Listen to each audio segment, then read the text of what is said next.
தேர்தல் 2026ல அனைத்து இந்திய அண்ணா திராவிட முன்னேற்ற கழகத்தின் தலைமையில் தான் ஆட்சி அமையும்.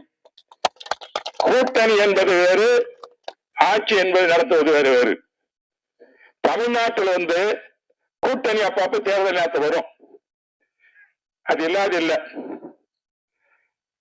காங்கிரஸ் கூட பாத்தீங்கன்னாக்க 52 முதல் காங்கிரஸ் தோத்து போச்சு தமிழ்நாட்டுல.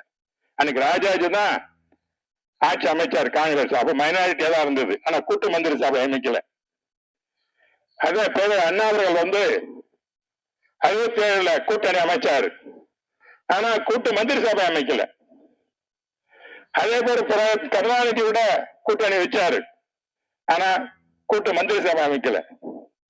புரட்சி தலைவர் அவர்களும் கூட்டணி வச்சு தேர்தலை சந்தித்தாரு, ஆனால் கூட்டு மந்திரி சபை அமைக்கவில்லை. அம்மா அவர்களும் கூட்டணி வச்சாங்க, ஆனா கூட்டணி என்பது வேறு, ஆட்சி யார் நடத்துவது என்பது வேறு. ஆட்சியை அனைத்து இந்திய அண்ணா திராவிட முன்னேற்ற கழகம் தான் நடத்துமே ஒழிய அதில் மற்ற கட்சிகளுக்கு கூட்டணி பங்கேற்கு இடமே கிடையாது. இது தெளிவாக தமிழ்நாட்டு அரசியல் இதுவரை நடந்தது. ஒரு கட்சி தான் ஆட்சி நடத்தும்,